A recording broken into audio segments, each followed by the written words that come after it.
ये योग की यात्रा निरंतर ऐसे ही प्रवाहमान हो रही है और ये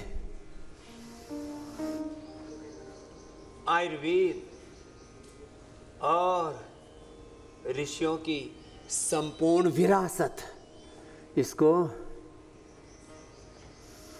ऐसे ही बढ़ाते चलना है। अब करोड़ों घर भारत के ऐसे हैं जहां पर एक भी विदेशी सामान नहीं आता। कोई साबुन, शैम्पू, टूथपेस्ट, कोई टॉयलेट क्लीनर के लिए अब ग्रीन फ्लश है। अब अलग अलग प्रकार के जो वॉशिंग पाउडर्स बाजार में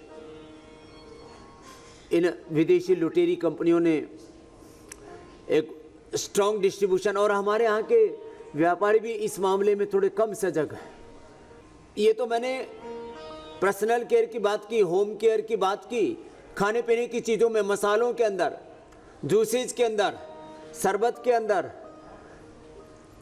एडिबल ऑयल से लेकर के बादाम रोगन से लेकर के अलग अलग प्रकार के फूड सप्लीमेंट्स में विदेशी कंपनियां घुसी हुई हैं और आपको पता ही नहीं होता। कई बार मैक्सिमम विदेशी कंपनी है। तो आप सब देशवासियों का आशीर्वाद रहा, सहयोग रहा, गुरुओं की कृपा, भगवान का अनुग्रह रहा, पतंजलि खड़ा हो पाया। नहीं तो ये विदेशी कंपनियां खड़ा होने से पहले रौंद देती हैं, दबा देती हैं, कुचल देती हैं, मिटा देती हैं।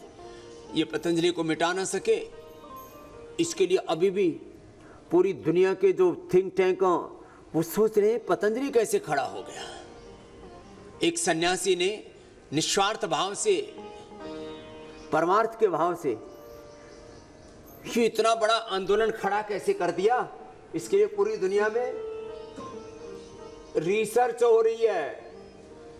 बड़ी बड़ी दुनिया के ऑक्सफोर्ड, हार्वर्ड, कैम्ब्रिज, स्टैनफोर्ड आदि यूनिवर्सिटियों में ये चैप्टर पढ़ाया जाता है, पतंजलि ब्रांड इतना बड़ा खड़ा कैसे हो गया, जिसका उद्देश्य ही है परमार्थ, स्वार्थ के लिए नहीं। स्वदेशी का इतना ही बड़ा आंदोलन। देश के प्रधानमंत्री ने भी आह्वान किया देश के व्यापारियों से और देश के जागरूक नागरिकों से, सुबह से शाम तक लिस्ट बनाओ अपने घर में और देखो कि तुम्हारे घर में कौन कौन सी विदेशी कंपनियों की वस्तुएं आ रही हैं। बहुत ऊंचा दर्शन है स्वदेशी का। ये मात्र वस्तु पर ही नहीं टिका, ये विचार पर टिका है, संस्कार पर टिका है, संस्कृति पर टिका है, ये सनातन जीवन मूल्यों पर टिका है। बहुत बड़ा तत्व है, इसको हल्के में ना लेना। तो ये देखो, आपका मेरुदंड ठीक कराते कराते, आपकी रीढ़ की हड्डी ठीक कराते कराते देश की रीढ़ की हड्डी कैसे ठीक होगी। आर्थिक दृष्टि से देश कमजोर हो गया, उसको कैसे हम सबल बनाएंगे, ये आपको सिखाया है।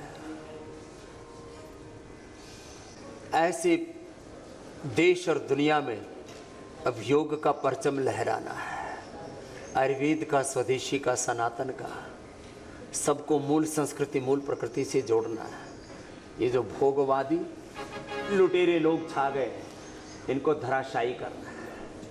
योग धर्म को युग धर्म बनाने के लिए अपने अपने उत्तरदायित्व को अब निभाने, जवाबदेही सब अपने ऊपर स्वयं तय करना।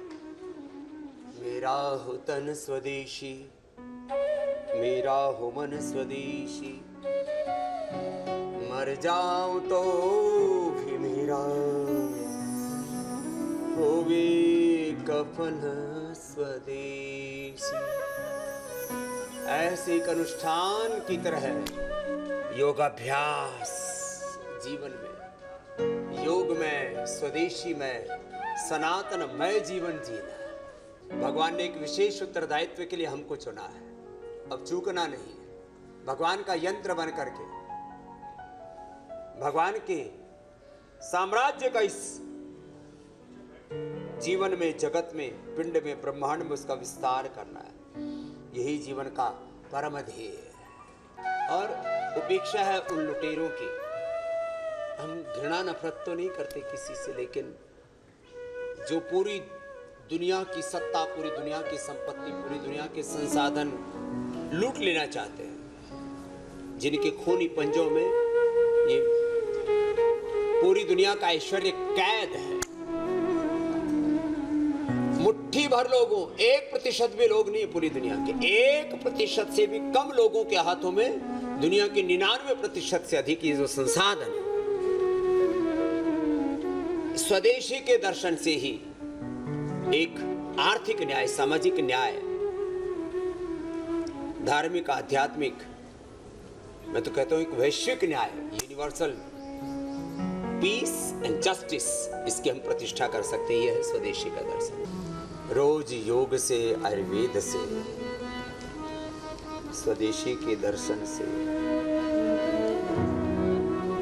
सनातन सांस्कृतिक इस